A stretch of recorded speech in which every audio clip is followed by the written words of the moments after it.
In the grim darkness of the far future, there is only war. The words echo through the halls of eternity. A warning, a prophecy, a curse. For more than 10,000 years, humanity has lived and died under those words. Entire civilizations rise and fall beneath the shadow of endless war. And at the heart of that eternal conflict stands one name, one legend, whispered with reverence and fear alike. The Space Marines. Music swells, brass horns, slow march tempo. They are called the Emperor's Angels of Death, towering warriors wrapped in ceramite armor, carrying holy bolt guns that roar like thunder. To the common man, they are gods, living icons of purity and strength. They are depicted on cathedral walls and in imperial propaganda, their banners soaked in divine light, their faces glowing with heroism. Every child of the Imperium grows up hearing their tales, how the Space Marines descended from the sky like angels, saving entire worlds from alien horrors, how their loyalty is absolute, how they are the perfect soldiers, immortal, fearless, righteous. But behind that shining myth lies a truth that the Imperium never wants you to see. Tone lowers, sound darkens, metal creaks, faint heartbeats. The truth is grim, and it's far from perfect, because the Space Marine is not a hero, not in the way you think. He is a weapon, a man reforged by agony, a slave to the will of an empire that forgot what it means to be human.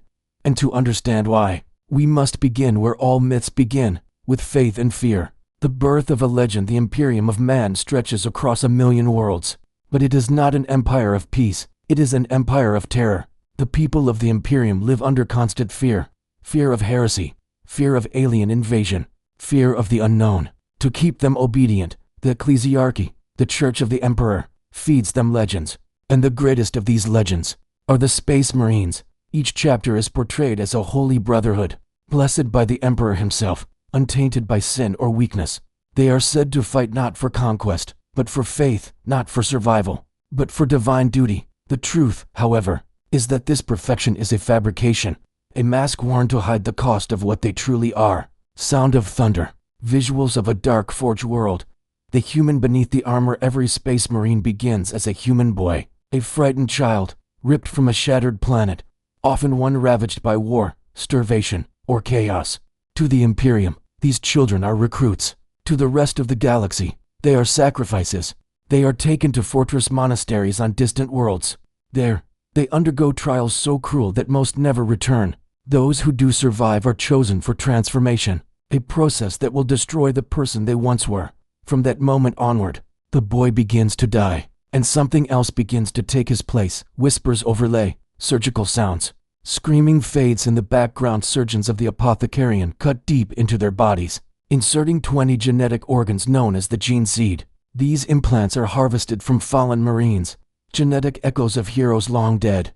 The gene seed mutates the host, changing his muscles, bones, and blood. His lungs can breathe poison. His skin hardens to resist bullets. His blood clots instantly, turning wounds into scars within seconds. But these miracles come at a cost. The body rejects the implants. Many die screaming, drowning in their own mutated cells. Others lose their minds. Their bodies live, but their consciousness fades into madness. And those who survive are no longer human.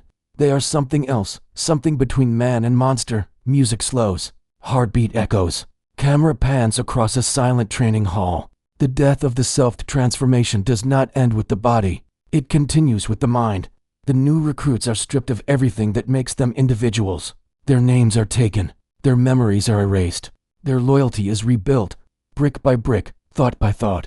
Through years of indoctrination, pain, and brainwashing, they are taught that doubt is sin, emotion is weakness, and death is honor. A Space Marine's entire identity is rewritten until only one truth remains: serve the Emperor. Obey without question. It is not devotion, it is conditioning, the same kind used to break prisoners of war, only perfected over millennia. By the time their transformation is complete, the human being who once existed is gone. Only the Space Marine remains, a holy weapon, shaped by the Imperium's cruelty and justified by its faith. Visual, Marines kneeling in cathedral light, then dissolve into silhouettes marching in line. The cult of the Emperor. The myth of perfection exists because the Imperium needs it. Without it, billions of people might begin to question the very foundation of their faith. The Space Marines are symbols, living propaganda. They are shown as proof that the Emperor's will is divine, that humanity is destined to rule. That obedience brings strength. But beneath that golden image lies endless horror. Each Marine fights not out of free will, but duty, not for compassion, but for survival. Their victories are celebrated, but their pain is hidden. Entire chapters are wiped out, forgotten by the Imperium that once glorified them. Their stories are buried in forbidden archives, their failures rewritten as miracles. Even their deaths serve a purpose, to inspire others to die just like them. Music quiets, whispering Latin prayers fade in. The illusion of heroism. They say the Space Marines are fearless. But fear is not something they conquer, it's something they no longer understand. The conditioning kills fear, but it also kills empathy. The Astartes no longer weep for fallen brothers, no longer feel sorrow for the civilians crushed in their wars. To them, sacrifice is not tragedy, it's routine. Their heroism is mechanical, predictable. When you program a man to die without hesitation, is he brave or broken? That question haunts the few who still remember being human. And in the silent hours between battles, when the bolter falls quiet, some Marines do remember. Fleeting glimpses of a face, a name, a voice from another life. But those memories are sins. They are purged, deleted, suppressed by chaplains who remind them. The Emperor protects, but only the faithful deserve protection. SFX, church bells. Screams echo under reverb. The Emperor's Engelst term angels of death is more literal than most realize. The Emperor did not create them to save humanity. He created them to kill for humanity. Each legion, in the early days of the Great Crusade, was a weapon designed to conquer worlds and exterminate opposition. When the Emperor unleashed them upon the galaxy, it was not mercy that followed, it was fire. Entire civilizations were obliterated in his name. Planets that refused imperial compliance were purged, their people slaughtered, their histories erased. To the Imperium, this was justice. To those who died, it was genocide. The Space Marines were not gods. They were executioners. Slow fade, voice softens, and yet, it's not their fault, because they never had a choice. From the moment they were taken, their fate was sealed. Every command, every battle, every life taken, all of it done under the weight of devotion they did not choose. Even their victories bring no joy. They fight, they kill, they win, and then they wait for the next war. Their reward? Silence, isolation, and an eternity of service to an empire that cannot love them back. Music builds, melancholy strings and war drums, the perfect leave. Imperium calls them pure. But what purity exists in beings who can no longer feel compassion? What perfection lies in a life of endless slaughter? Every Space Marine carries trauma older than memory. They've seen the galaxy burn 1,000 times. They've buried their brothers. They've burned entire worlds, and through it all, they're told, you are the Emperor's chosen. You are his will. But when the Emperor fell, entombed upon his golden throne, what happened to his will? It remained, and the Space Marines still obey. A god who cannot speak. For 10,000 years, they've fought in his silence, praying to a corpse. That is not perfection. That is tragedy. SFX, pulse of thunder. Distant battle cries blend into silence. The forgotten Humanidians. Long ago, they were men. They laughed. They dreamed. They loved. But those things do not exist in the grim darkness of the far future. In a galaxy where mercy is weakness and faith is survival, there is no room for humanity. The Space Marine buries it deep, beneath layers of armor and indoctrination. But sometimes, it surfaces. A hesitation before pulling the trigger. A flicker of sorrow when a brother falls. A whisper of guilt in the dead of night. And then, like a candle snuffed out, it vanishes. Because the Imperium cannot allow its angels to feel. Feeling leads to doubt, and doubt leads to heresy. So they march on, emotionless, relentless. Eternal music swells, choirs rising behind deep narration. The myth lives on to the people of the Imperium. The myth of the Space Marine will never die. It can't. It's the only thing keeping them sane. They need to believe in perfection, because without it, the galaxy's horror would break them. They need to believe in heroes, because the truth is too unbearable. The Space Marines are those heroes, not because they chose to be, but because the Imperium forces them to be. And that is their curse. Their perfection is an illusion maintained by suffering. Their strength is paid for in humanity. Their glory built on the bones of the forgotten. They are angels, yes, but angels of death, not salvation. Final section, quiet, somber tone. Visual, a single Marine kneeling before the Emperor's statue. The myth of perfection hides a truth so dark, most will never see it. That behind the armor, behind the mask, behind the holy vows, there is only a man who once Soundscape, metallic heartbeats. Screaming fades beneath the hum of machinery. The faint whisper of Latin prayers in the background. A red light flickers across surgical instruments. To create a god, one must first destroy a man. This is the first lesson of the Adeptus Astartes.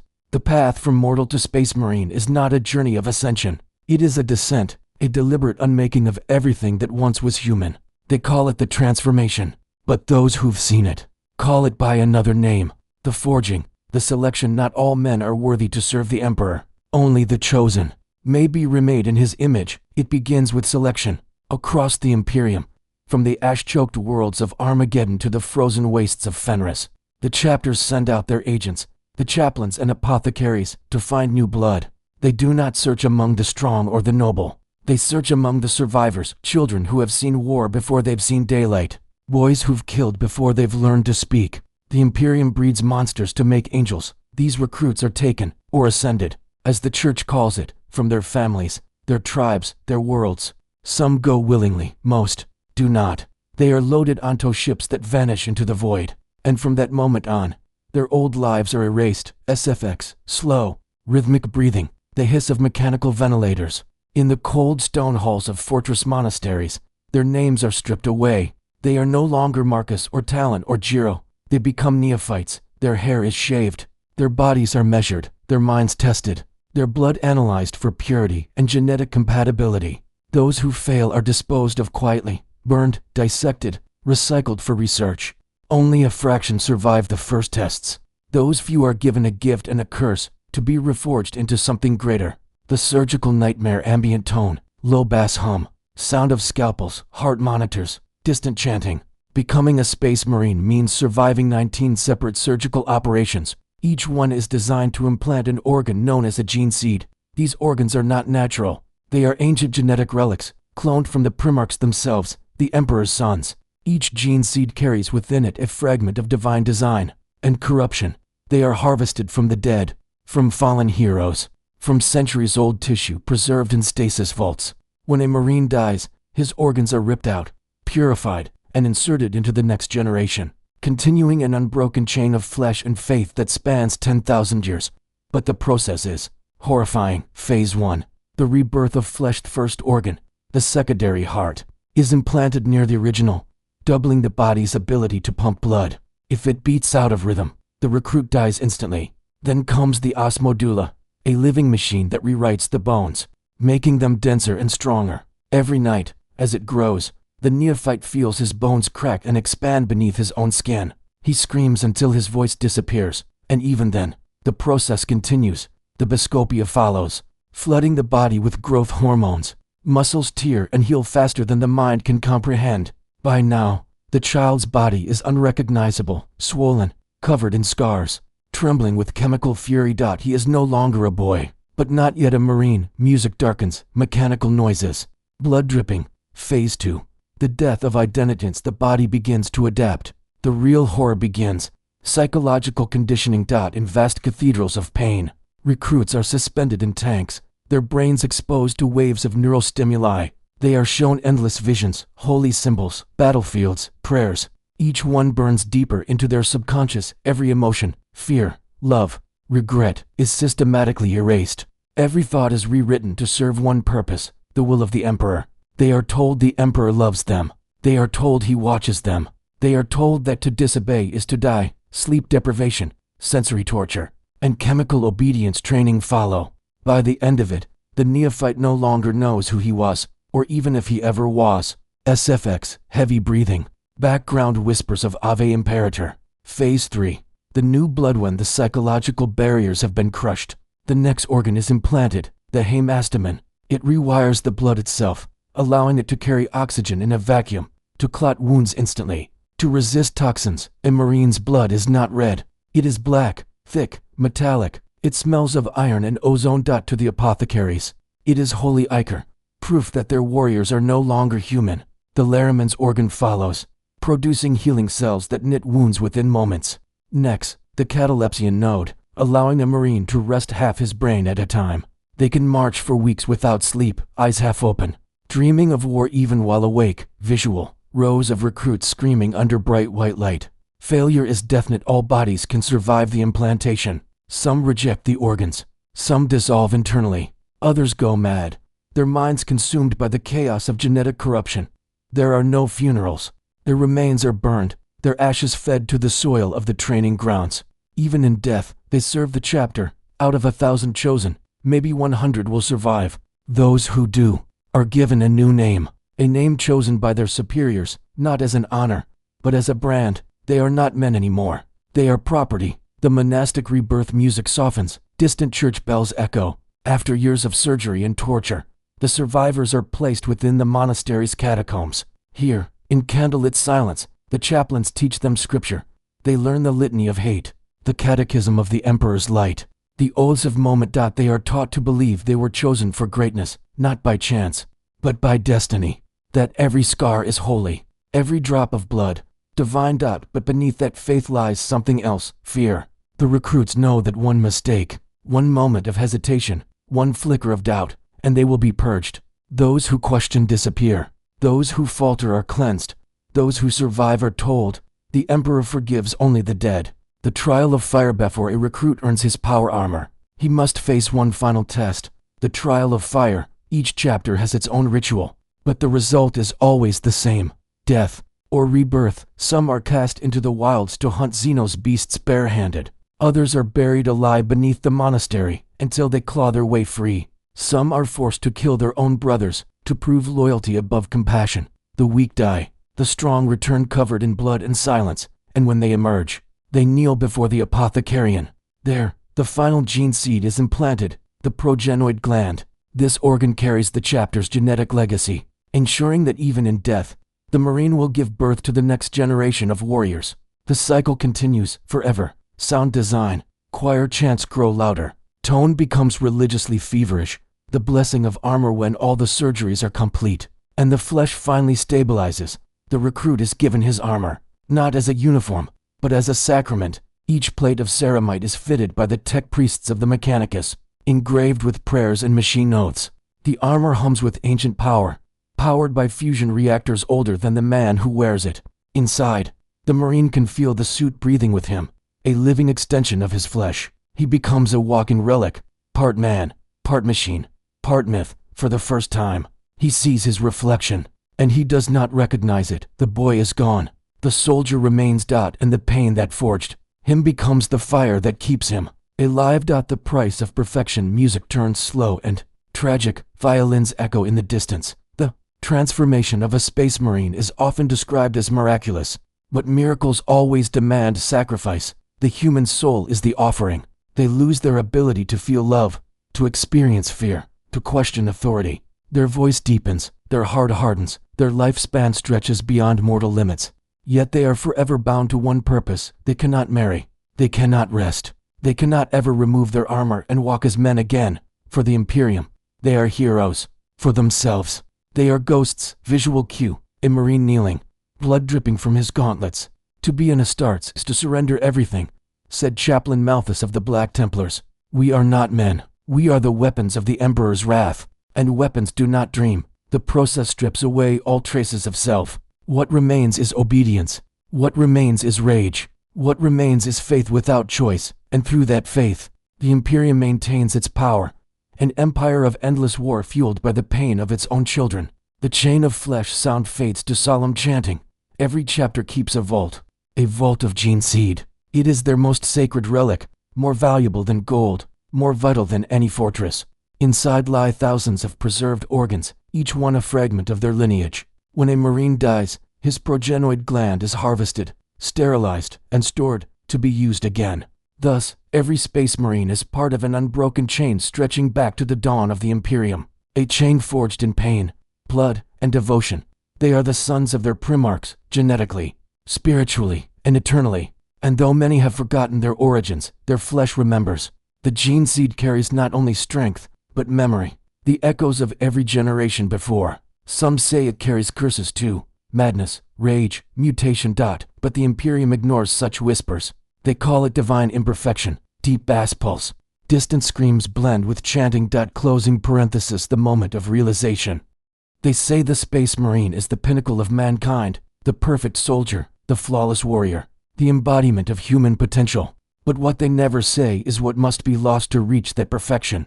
Every muscle, every nerve, every drop of blood within a Space Marine's body is rewritten, reforged, remade for one purpose: to fight, to kill, to endure what no ordinary man could even imagine. It begins with pain, always pain, the kind that burns through bone and memory alike. His body is carved open by the hands of apothecaries, priests of flesh and steel. Tubes slither into his veins, carrying chemicals that eat and heal at the same time. His blood thickens, turns darker, richer in iron. It begins to smell like the forge from which he was born. He no longer breathes as men do. His lungs can filter poison, absorb smoke, even extract oxygen from vacuum. He can walk through the gas clouds of a dying world without choking. The air that would kill armies is nothing but fuel to him. His heart beats twice, an unstoppable rhythm of war. It can keep him alive even when half his chest is gone. And when the pain becomes too much, his mind simply shuts it off, because the Astartes are not allowed to feel weakness. His bones are no longer human. They grow like steel beams, fused and dense. Each strike he delivers carries the weight of a hammer. Each fall he survives would crush a tank beneath him. When he stands, he is more machine than man, a monument of war molded from the corpse of what once was. He feels hunger differently now. The acid in his stomach can dissolve toxins, metals, even flesh from alien worlds. He could eat dirt, metal, bone, and his body would turn it into fuel. Sleep no longer rules him. His mind can shut down in fragments, one part dreaming while the other stands guard, alert, awake, forever waiting for the next order. When he bleeds, his blood hardens instantly, forming black crusts that seal wounds before they can weaken him. He can survive what would kill legions: bullets, fire, radiation, cold. Where others die, he adapts. Where others retreat, he advances. And yet, the miracle is a prison. For all his strength, he is trapped inside a body that no longer feels pleasure or warmth. His nerves have forgotten the meaning of touch. The armor he wears does not just protect him, it separates him from the universe. Between the ceramite plates and the flesh beneath, there is only silence. His mind is sharper, faster, built to calculate and destroy. He can process a battlefield in seconds, measure range, wind, blood patterns. His eyes see beyond the visible spectrum, catching heat, light, movement. He becomes the perfect weapon, one thought, one purpose, one endless war. But what does that leave behind? No laughter, no softness, no humanity. His voice is a machine's echo, amplified by vox grillis, stripped of warmth. His smile is long forgotten. Even his memories fade, overwritten by endless campaigns, each battle blending into the next. He cannot tell one war from another anymore. They all taste the same, of ash and iron. The implants continue to change him long after the surgeries are done. Some say the gene seed whispers in the dark, guiding his thoughts, shaping his emotions. Each chapter has its own curse hidden in its blood. Some feel uncontrollable rage, others a slow, creeping madness. The blood angels dream of death. The space wolves feel the beast within them. The dark angels carry shame like a scar that never heals. The gene seed is not just power, it is inheritance. And not all legacies are pure. There are moments, rare and fleeting, when the Marine looks into a mirror, not the polished steel of his armor, but the faint reflection in the blood of his enemy, and for an instant, he sees a human face. But it is not his. It is someone he used to be, someone who laughed once, who hoped, who feared, someone long dead. The transformation that makes him superhuman also makes him something else entirely. The cost of transcendence is isolation. He stands taller, stronger, faster than any mortal, and yet, he is utterly alone. The mortals he protects worship him as a god, but to him, they are fragile shadows. He cannot speak to them, cannot live among them, cannot touch them without breaking them. They look at him with awe, and he looks at them with silence. The distance between them is not measured in height or power. It is the gulf between what was human, and what can never be again. To command such strength is to lose the ability to feel weakness. To live forever in battle is to forget what peace even means.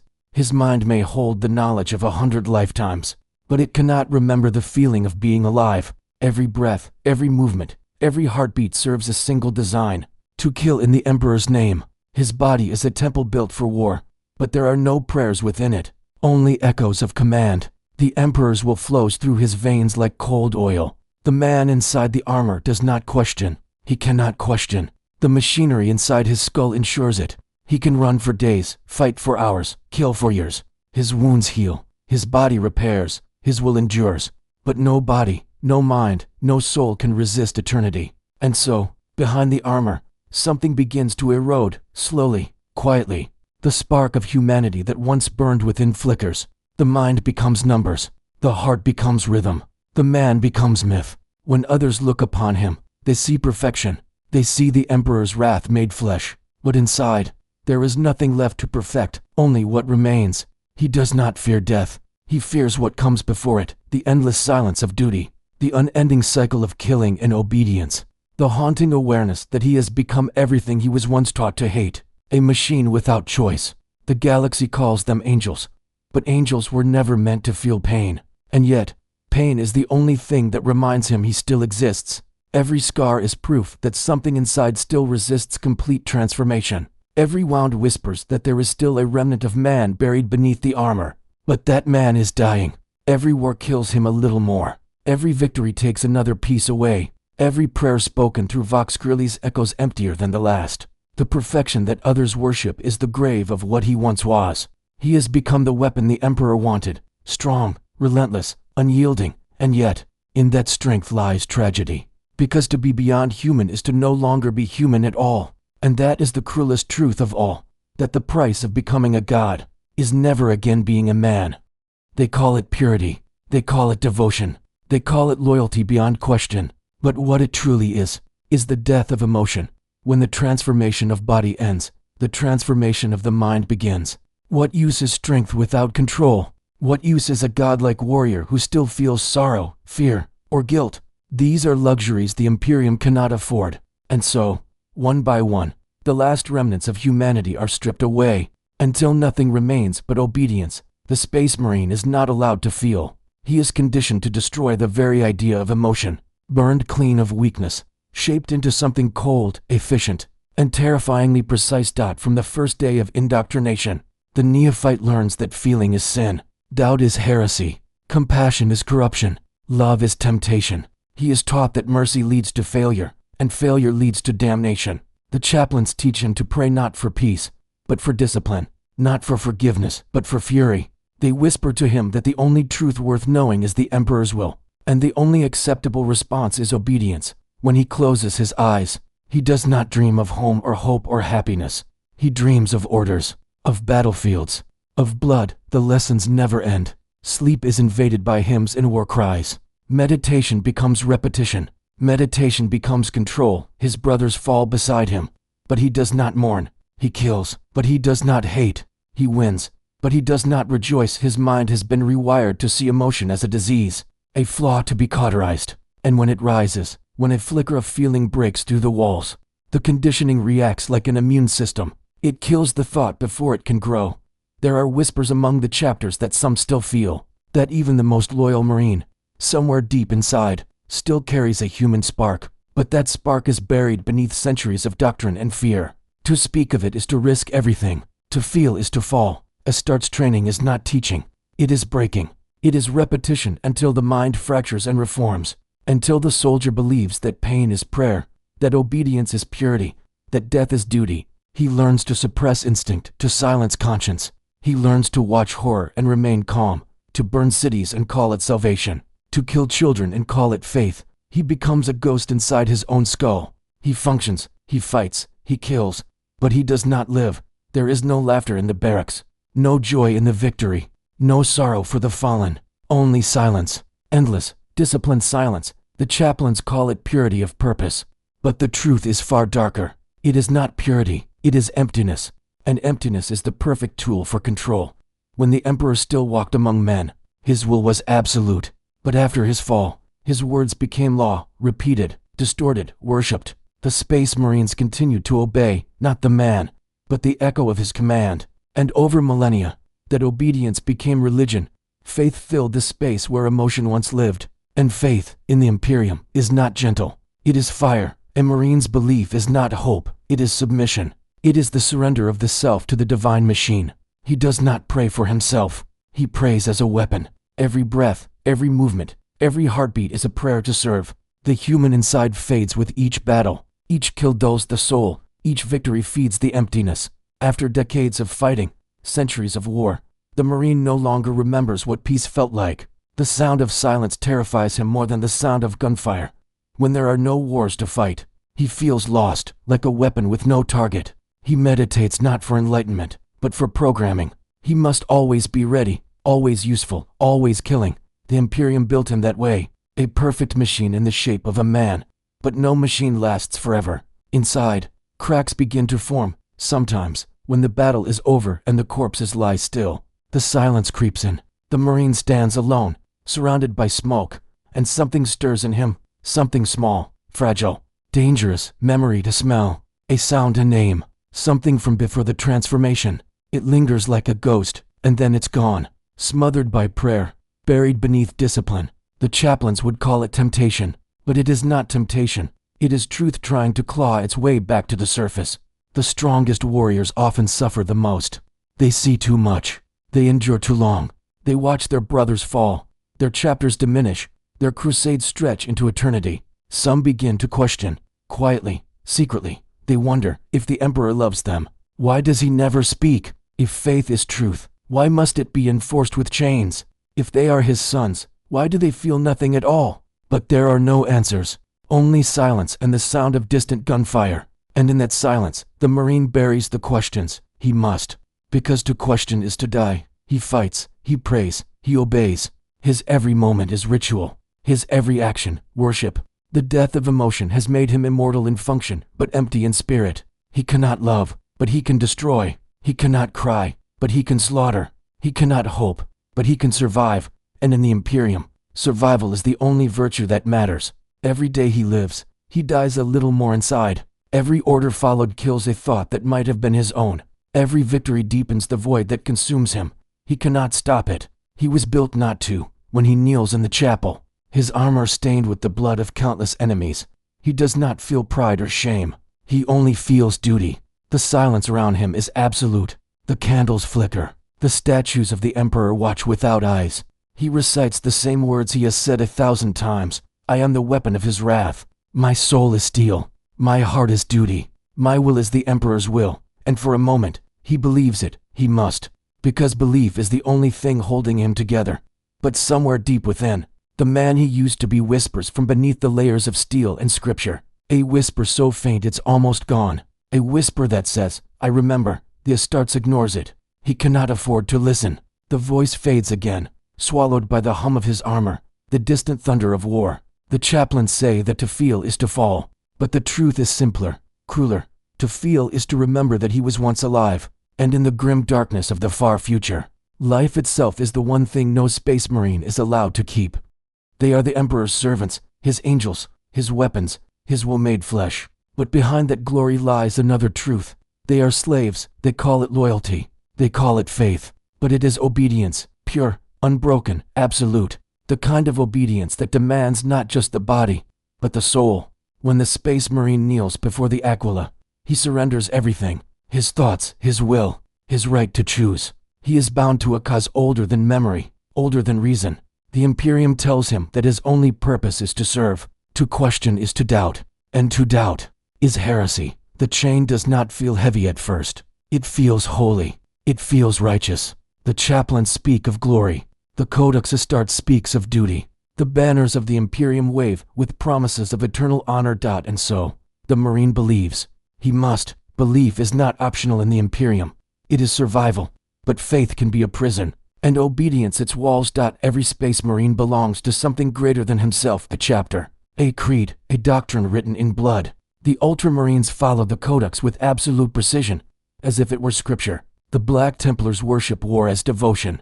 The Word-bearers once worshipped the Emperor as a god, until their faith burned them alive. Each chapter lives and dies by a single truth. The Emperor's will cannot be questioned, and yet, he has been silent for 10,000 years. The Emperor does not speak. He does not command. He does not bless.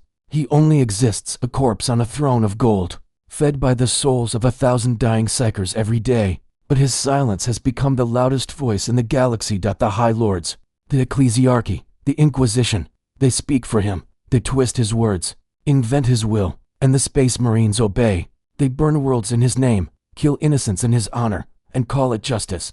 The Astartes does not question whether the Emperor would have wanted this. He cannot. His faith is engineered. His obedience, coded into his very biology. The implants in his brain suppress rebellion, erase hesitation, silence doubt.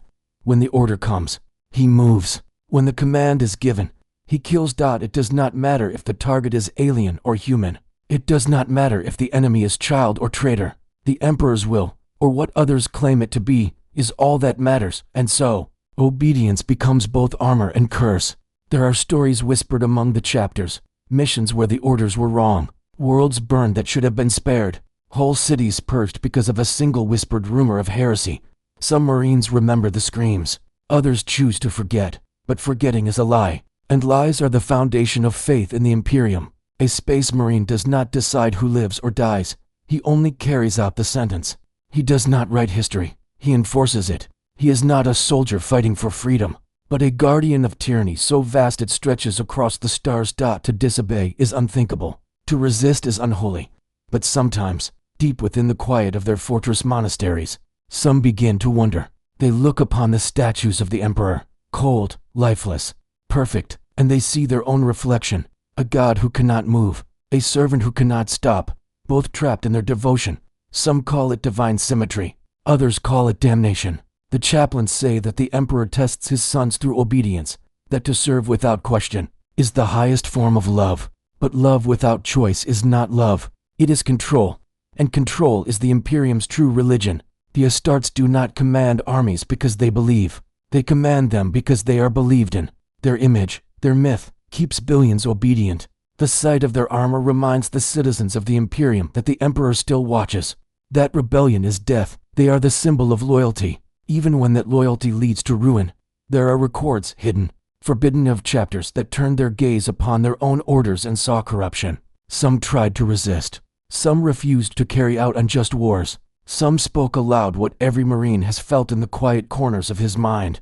This is not what we were made for. None of them survived. They were branded traitors, their names erased, their homeworlds purged, their brothers hunted by those they once called kin. To obey blindly is survival. To see clearly is death. And so, the Astartes learned to close their eyes, to see the galaxy only through the lens of faith. Every sermon reminds them, the Emperor's will is beyond mortal understanding. If a world must burn, it is not cruelty, it is purification. If a brother must fall, it is not betrayal, it is judgment. This is how obedience becomes righteousness, how murder becomes mercy. And yet, not all Marines are blind. There are moments, rare and dangerous, when something human stirs beneath the surface. A flicker of conscience, a hesitation before the trigger is pulled, a question that burns hotter than any plasma round. What if this is wrong? But conscience is a curse in the Imperium, so he buries it. He repeats the litanies louder. He fights harder. He kills faster, because to hesitate is to die, not at the hands of the enemy, but by the judgment of his own brothers. The Codex Astartes governs all things, battle tactics, chain of command, even thought. Every Marine knows his place, his rank, his worth. There is no room for deviation. There is no room for individuality. The Space Marine is a tool, and tools are not meant to think. Yet, every tool wears down. Every machine breaks when the wars stretch on for centuries, when his brothers fall one by one, when the names of his enemies blur into meaninglessness. Even the most loyal warrior begins to see the cracks. He begins to wonder whether the Emperor truly watches, or whether he has been abandoned to an empire that worships a corpse. He cannot speak it aloud, but he feels it. The silence, the emptiness, the weight of blind devotion pressing down upon his mind until it becomes unbearable. And then, as always, another war begins, another crusade, another heresy to fight, and the silence is drowned again in fire and blood. The Imperium ensures that no Marine ever has time to think for long. The endless war keeps them obedient. The cycle of duty keeps them numb. When the chaplain preaches before battle, his voice thunders through the cathedral halls. Serve without question. Fight without hesitation. Obey without fear. For obedience is faith, and faith is life, and the Marines answer as one. Their voices cold, mechanical, unified. We serve the Emperor, and the Emperor alone. But the truth, the secret truth, is that they serve the machine of empire that he left behind, an empire that no longer knows his will, only the shadow of his command. Their faith is pure because it is empty. Their obedience is perfect because it is blind, and still they fight. They will always fight. Because that is what obedience demands, to keep moving, to keep killing, to keep serving until nothing remains but silence and armor. They are the Emperor's servants, yes, but in the grim darkness of the far future, even angels of death are prisoners of their own devotion. There is no peace in the Imperium of man, no safety, no end to the killing. The galaxy is a graveyard of 1,000,000 worlds, each soaked in blood, and for 10,000 years, the Space Marines have known only one truth: war without end. They were made for it, shaped in the image of battle, born to fight where others would fall. Every fiber of their being, every thought in their mind, every heartbeat in their chest exists for one purpose: to kill in the Emperor's name. They do not farm, they do not build, they do not create. They exist only to destroy. The moment a Marine awakens, he is at war. The moment he sleeps, he dreams of war. It is not a calling, it is a condition. To live is to fight. To rest is to die. The battlefield is his home. The screams of the dying are his hymns. The thunder of orbital bombardment is his lullaby. Every campaign begins the same way. The solemn prayer, the check of the armor seals, the rumble of engines as drop pods descend through fire. The light fades, the air burns, and then, impact. The doors blow open. The world erupts, and the killing begins. There is no hesitation, no emotion, only precision. The bolt gun roars, short, brutal bursts that tear through flesh and armor alike. The air fills with the scent of propellant and burning meat. The Marine advances, step by step, leaving nothing behind but ruin. This is what he was made for. This is what he will die doing. He does not see faces anymore, only targets. The enemy is not a man, but a shape, a movement, a heat signature on his visor. The kill counter rises. The mind stays cold. The battles blur together. The worlds change, the enemies change, but the war stays the same. Orcs, Tyranids, Chaos, traitors, the names don't matter. The blood looks the same. The screams sound the same. The silence after the slaughter is always the same. And in that silence, sometimes, a Marine remembers that he has been fighting for centuries, that the faces of his brothers have changed dozens of times, that entire generations of soldiers have lived and died while he still fights on. He remembers the banners of old campaigns, names long forgotten, victories that no one speaks of anymore. He remembers standing on 1,000 battlefields and realizing they all look identical. Mud, smoke, fiery bones. There are no victories in the 41st millennium, only survival. Each triumph is temporary. Each world saved will fall again in time. Every heresy purged will rise anew. The Imperium does not win wars, it endures them. The Astartes endure them most of all. His body may be immortal, but his soul is worn thin. Every war takes something that cannot be replaced: a fragment of humanity, a trace of compassion, the ability to care whether victory even matters.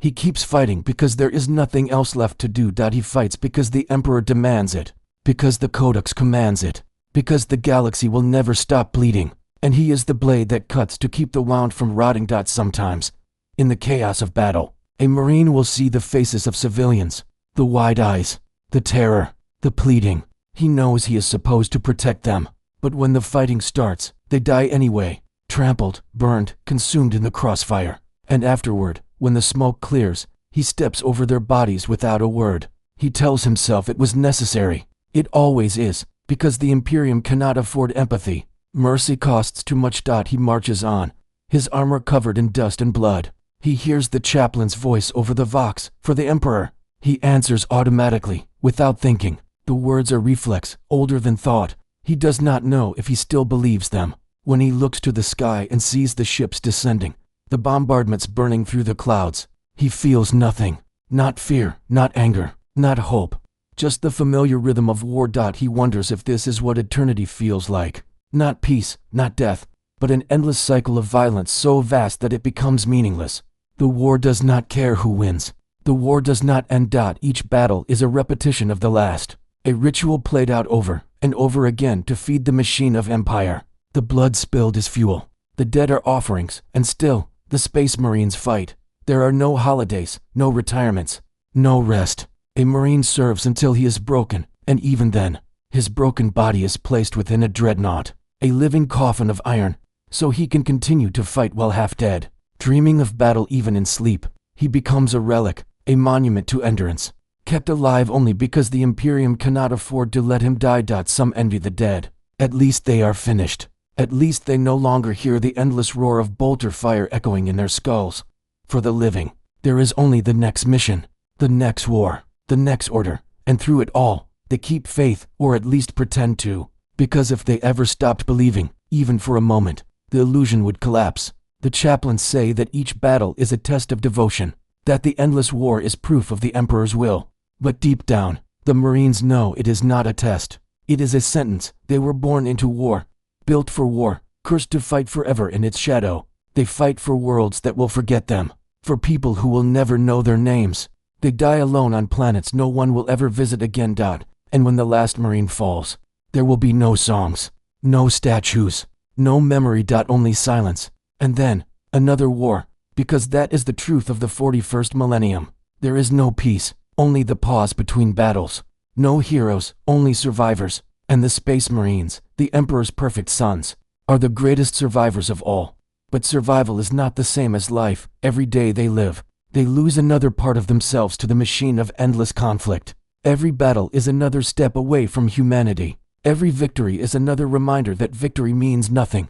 The galaxy burns, the Imperium endures, and the Space Marines fight on, because they do not know how to stop. They were made to wage war forever, and forever they will. The voice grows quieter.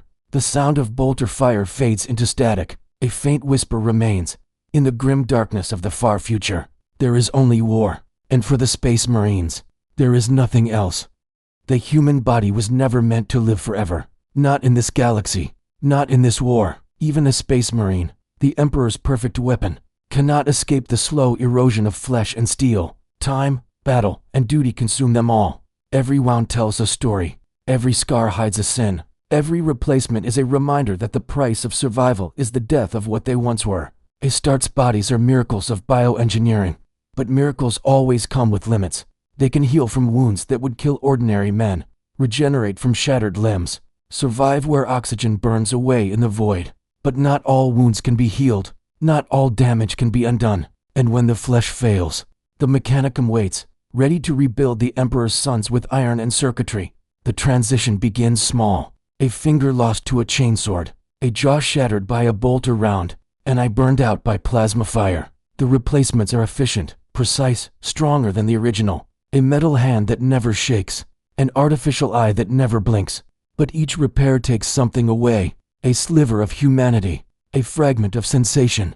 Metal does not feel pain, but it does not feel anything else either. The Astartes accept these gifts without question. To refuse a bionic is to refuse duty. The Emperor demands service, not comfort. Yet, deep down, every warrior knows the truth. Every new part brings him closer to becoming a machine. The apothecaries call it salvation. The tech priests call it perfection. But the Marines themselves, they do not call it anything at all. They simply endure. When the damage becomes too great, when the wounds go beyond flesh and bone, the Marine's body can no longer fight. But even then, the Imperium will not let him die. Instead, he is offered a different kind of immortality, a prison built of adamantium and faith, the dreadnought. To be interred in one is the greatest honor and the cruelest fate. Inside the massive armored sarcophagus, the remnants of a dying Marine are entombed, his shattered body sealed within nutrient fluids, his consciousness linked to the machine through neural cables. The dreadnought becomes his coffin, his weapon, his tomb. The machine breathes for him. The armor moves for him. The guns kill for him. He cannot sleep. He cannot feel. He cannot die. When the battle comes, he awakens to the sound of alarms and the voices of his brothers calling his name, though he no longer recognizes the tone. Generations have passed. Entire chapters have risen and fallen while he has slept between wars. He speaks through vox grillis, his voice a thunderous metallic growl. He fights as a god of death, crushing tanks beneath his feet, burning enemies to ash. But when the battle ends, when the silence returns, there is nothing left but the hum of machines and the echo of memory. The dreadnoughts remember everything, every battle, every scream, every brother they have buried. They live in fragments of consciousness, trapped between dreams and duty. Some lose themselves entirely, their minds collapsing into madness. The chaplains call it reverence. The tech priests call it machine harmony. But in truth, it is despair. Those who still cling to sanity are kept asleep, locked within vaults until the chapter has need of them again. The living dead, waiting for a war that will never end. The younger Marines call them ancients, revering them as heroes. They do not realize that the ancients envy them, envy their wounds, their pain, their chance to die beneath the open sky. For the dreadnought has seen what eternity truly means. He has seen his own humanity decay, one battle at a time. His voice no longer belongs to him. His dreams are filled with static. His soul, if it still exists, is stretched thin across cables and circuits. He prays still. The chaplains taught him to pray, but he does not know if the Emperor still listens. He is not sure the Emperor ever did. Every Marine who looks upon a dreadnought knows that this could be his future, the fate that waits for him if he survives too long, a fate worse than death. And so, some begin to fight harder, not for victory, but for release. To die in battle is to escape the cage of immortality. To fall with a weapon in hand is to die as a man, not as a machine. But the Imperium does not see it that way. To them, the dreadnought is a triumph, proof that even death cannot end duty. They see the twisted fusion of man and machine and call it faith made flesh. The reality is darker. Each new implant, each mechanical limb, each replacement organ is another thread binding the Astartes tighter to the Imperium's will. His body becomes a weapon forged not just by biology, but by machinery, by devotion, by fear. He cannot rebel, because even his rebellion would be mechanical. And yet, despite it all, there are moments, flickers of humanity that even steel cannot kill. When a dreadnought awakens and hears the voice of a new chaplain praying beside him, he may remember another voice, centuries ago, younger, human. He may remember laughter, the sound of rain on armor, a battlefield long turned to dust. He may even whisper a name, too softly for anyone to hear. But then the engines roar, and the moment is gone. The Astartes march once more into battle, half flesh, half steel, all faith. Their footsteps shake the ground. Their bolters thunder. Their hearts, whatever remains of them, beat in rhythm with machines, and the galaxy trembles beneath their advance. They are called immortal, indestructible, divine.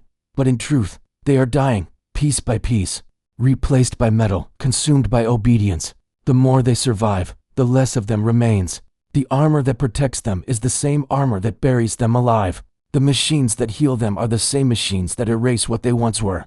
In the end, the only difference between a living Marine and a dreadnought is time. The same cables that keep them strong will one day cage them. The same iron that shields them will one day become their tomb. That is the final cost of endurance in the Imperium. The body survives. The mind obeys. The soul fades. And when nothing human remains, the war goes on. The sound of servo motors rises. The chant returns, distant and mournful. The flesh is weak. The machine endures. The Emperor commands. The words echo through the forge halls, through the armor bays, through the hollow shells of what were once men. Each syllable a prayer, each prayer a chain. And in the grim darkness of the far future, the Space Marines keep fighting, because even when the flesh dies, the machine remembers how. Betrayal. In the Imperium, it is the greatest sin, the unthinkable wound that never heals. And yet, it is written into the very history of the Space Marines. They were made to be pure, loyal, incorruptible. But even gods can fall. Once, they were brothers, sons of the same father, fighting side by side in the Great Crusade. They conquered the stars together, burned the galaxy into submission in the Emperor's name. Their loyalty was absolute, or so it seemed. But beneath the armor, beneath the vows and prayers, something began to stir. Doubt, pride, fear, the same things that make men human, the same things that the Imperium tried to kill in them.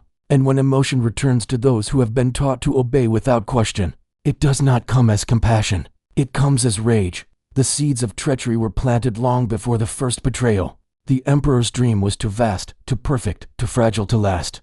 And his sons, the Primarchs, were too human. They were meant to be angels. They became demigods. They were meant to lead humanity. They chose to rule it. When Horus, the War Master, turned against his father, the galaxy itself broke. Brother fought brother. Legion fought legion. The stars burned with the fire of civil war. The Horus heresy, the first and greatest betrayal. It was not just rebellion. It was a revelation. The mask of perfection was torn away, and beneath it, the truth was revealed, that even the Emperor's finest could fall. That faith and loyalty were not unbreakable. Half the legions turned to chaos, lured by whispers from the warp, promises of freedom, power, love, understanding, promises that the Imperium could never offer. They were told they had been lied to, that the Emperor did not love them, only used them, and in their anger, they believed, for the first time, They felt something real: passion, rage, defiance. But the warp twists all things. What began as rebellion became damnation. The traitor legions tore off their colors, burned their banners, renounced their father, and swore allegiance to darker gods. They called it liberation, but what they found was corruption. The chaos gods did not grant freedom. They replaced one master with another. The servants of the Imperium became slaves to the warp, their souls devoured, their bodies warped into monstrosities of flesh and steel. Their laughter turned to screams. Their victory turned to torment. And still, they fight, 10,000 years later, still waging their endless war against their loyalist kin. There is no redemption for them, no return. They are trapped, half men, half demons, all rage. But what of the loyalists? Those who stayed true to the Emperor still carry the scars of that betrayal. Every chapter, every Marine, bears its mark. Some lost brothers, some lost worlds, some lost faith itself. They tell themselves that loyalty is strength, that obedience is purity. But deep down, every Marine knows that loyalty can break, because they have seen it break before. They remember standing across the battlefield, seeing the same armor, the same faces, the same voices, but filled with hatred instead of brotherhood. They remember hearing their brothers call their names, begging them to join them, to see the truth of chaos. And they remember answering with bolter fire. The galaxy still echoes with that pain. The traitors fight for vengeance. The loyalists fight for memory. And in their endless war, both have forgotten why it began. Every battle between them is a reflection, a mirror held up to the soul of humanity. One side claims freedom, the other claims duty, but both are slaves.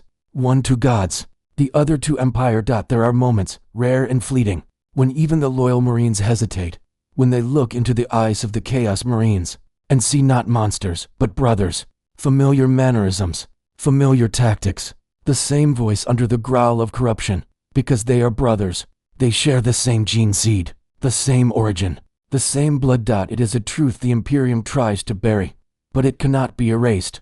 Every battle between loyalist and traitor is a family tearing itself apart again and again.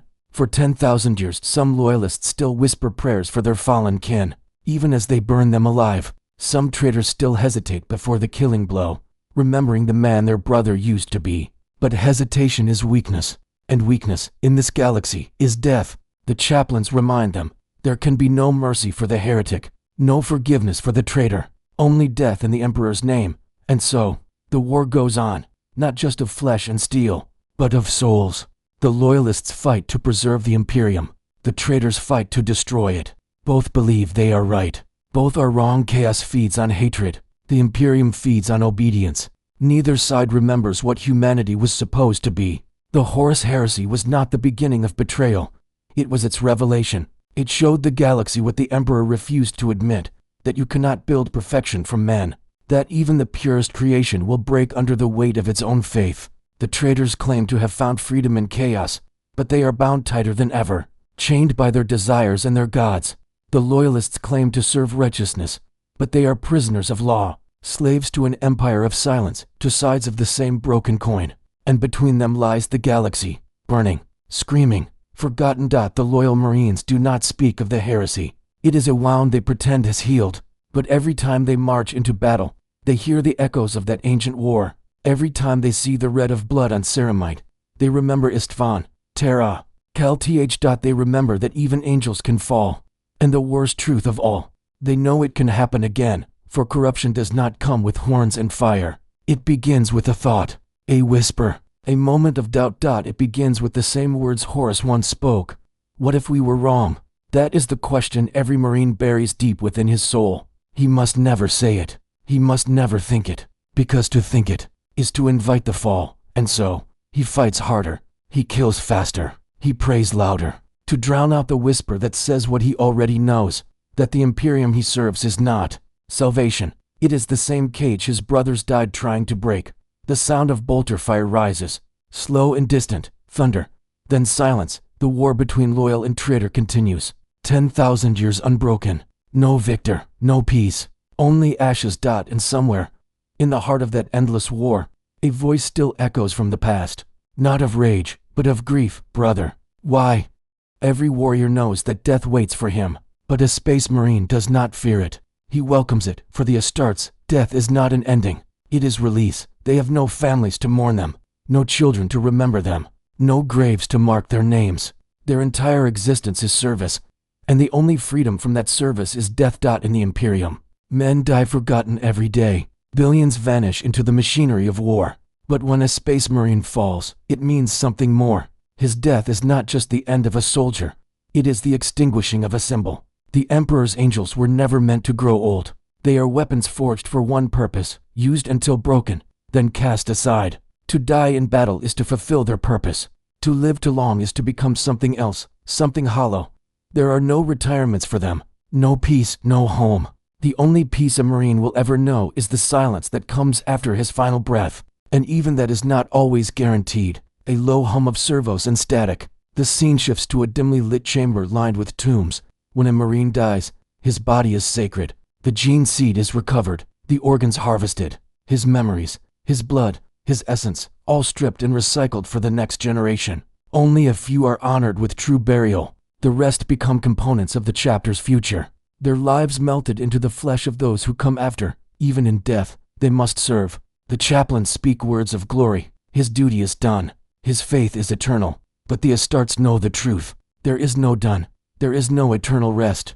Only another war waiting for another warrior to take his place. A moment of silence. The faint crackle of fire. The Space Marines have seen death so often that it has lost its shape. They have watched entire worlds die screaming. They have seen suns go dark. They have seen their brothers torn apart and reassembled into monsters. They have killed and killed until the meaning of killing is gone. To them, death is not an enemy. It is a companion, always near, always whispering. Sometimes they envy it. They stand in the ashes of victory, staring at the bodies of those who fought beside them, and wonder why they are still alive. Why them? Why now? The apothecaries will tell them it is fate. The chaplains will call it the Emperor's will. But the Marine himself knows it is simply probability. He survived because the bullet missed. There is no meaning in it, only endurance. A faint rhythm begins, the sound of a heartbeat slowing, machinery fading. When the final wound comes, when the armor cracks, when the blood slows, when the pain fades, the Marine feels something he has not known since before his transformation. He feels peace. The pain is gone. The noise is gone. The orders, the prayers, the chains, all gone. In those last moments, he is not a warrior, not a weapon, not a servant. He is just a man again. He remembers things he had forgotten. The warmth of sunlight, the taste of rain, the face of someone he once loved, long before the surgeries, before the vows, before the armor. He dies as he lived, in silence. But in that silence, there is something sacred, something human. The Emperor is said to watch over every death. But the Emperor has been silent for millennia. So who watches them die now? Perhaps no one. Perhaps everyone. The scene changes. A chaplain's voice echoes in the distance, leading a funeral rite. Brothers, gather. The flesh is gone. The spirit returns to the light of the Emperor. He fought well. He died as he lived, faithful. The others stand in perfect stillness. No tears, no words. They cannot cry. They cannot mourn. They only bow their heads and promise vengeance. And when the rite is finished, they march back to war. The fallen Marine becomes a name in the reclusium, a sigil carved into the walls. His deeds are added to the archives. His armor is reforged for another to wear. The cycle continues. The tone darkens. The sound of a storm grows louder. But not all deaths are glorious. Some are forgotten, swallowed by the void, lost to the warp, erased from memory. Entire squads vanish during warp travel. Planets consumed by demons leave no trace. Those who die alone on distant worlds are never recorded. Their bones rot beneath alien skies. Their armor rusting into the soil. No songs, no litanies, no names. The galaxy is vast, and memory is short. Even angels of death fade into dust when there are too many dead to count. In the end, even the heroes are forgotten. Soft music swells, an organ, slow and mournful. Some chapters believe that death brings them to the Emperor's side, that their souls join him on the golden throne, watching over their brothers. Others believe that their spirits are carried into the warp to fight forever against chaos. But there are whispers, dangerous whispers, that there is nothing after death, that the Emperor does not see, does not speak, does not save, that when a Marine dies, there is only darkness. If that is true, then their sacrifice is infinite. They fight knowing that their deaths will never be rewarded, their names never spoken, their souls never at peace. And still, they fight, because in the Imperium, faith is not about truth. It is about endurance. The wind calms. A soft blue light glows over the horizon. The voice grows quiet. Every Marine carries his death with him. He knows it waits patiently, in the corner of every battlefield, in the silence between every breath. But he does not run from it. He does not curse it. He accepts it. Because death is the one thing that the Imperium cannot take from him. It is his final act of freedom. When he falls, when the bolter slips from his grasp and his blood pools beneath him, he whispers a final prayer. Not for victory, not for forgiveness, but for rest. The Emperor protects. The words leave his lips, fading into static. And somewhere, far away, another battle begins. Another Marine dons his armor. Another bolter roars. Another life begins the same way it will end, in war. The camera lingers on the battlefield. Thousands of broken suits of armor, silent beneath a red sky. A single voice whispers over the wind. There is no peace in life. There is no comfort in duty. But in death, perhaps, there is silence. And so it ends. Or perhaps, it never does. The Space Marines, the Emperor's angels of death, still walk the galaxy, fighting wars that will never be won, killing enemies that will never truly die. 10,000 years have passed since their creation, and still, they endure. But endurance is not life. It is survival stretched beyond meaning. They were made to be perfect, flawless soldiers, loyal and pure. But the truth is darker. Their perfection is a mask, their purity, an illusion, their loyalty, a chain. Beneath the armor, they are still men, broken, twisted, remade, but men all the same. Men who once laughed, once dreamed, once felt the warmth of the sun on their faces. Now, there is only shadow, only duty, only war. The faint sound of a choir rises, distant, ethereal. The voice grows quieter, more reflective. The Imperium calls them heroes. The people kneel when they pass. They are worshipped as saints, as living symbols of the Emperor's glory. But glory is a lie. For every battle they win, 1,000 others are lost. For every enemy they destroy, another rises from the ashes. The Imperium does not thrive. It endures, rotting slowly under the weight of its own faith. And the Astartes endure with it. They are the backbone of a dying empire, holding up a corpse that refuses to fall. Their loyalty sustains the illusion that humanity still has hope. But in truth, the Imperium no longer remembers what hope looks like. Footsteps echo through a dark hall. A single candle burns beside a stone statue of the Emperor. The voice lowers to a whisper. Every Space Marine asks himself the same question. Though never aloud, was it worth it? Was the transformation, the pain, the endless killing, worth the dream the Emperor promised? He told them they would save humanity. But what is left to save? The Imperium is a machine of war, vast, beautiful, terrible, fueled by blood and belief. Its sons die by the billions, not for freedom, not for peace, but for the right to keep dying a little longer. And the Space Marines are its engine. They call themselves angels. But angels were meant to serve heaven, not a tomb. A pause. The faint creak of armor. A breath. There are moments, rare, fleeting, when a Marine looks at the stars and remembers the man he used to be. He wonders what it would feel like to live without the armor, without the orders, without the weight of history pressing against his chest. He imagines standing on a green world, feeling rain fall on his skin, hearing laughter that isn't drowned by gunfire. But these are dreams, and dreams are forbidden. He buries the thought, locks it away, replaces it with prayer. He repeats the words he has spoken 1,000 times before. I am the Emperor's will. I am his vengeance. I am his blade. And as he says it, he believes it. For a moment, he must. Because belief is all that keeps him from breaking. The music swells, organs and drums, vast and mournful. The galaxy calls them gods, but they are ghosts, haunted by what they have done, by what they have lost, haunted by the silence of the Emperor who no longer speaks. They fight for a master entombed on a throne, a corpse kept alive by faith and wires.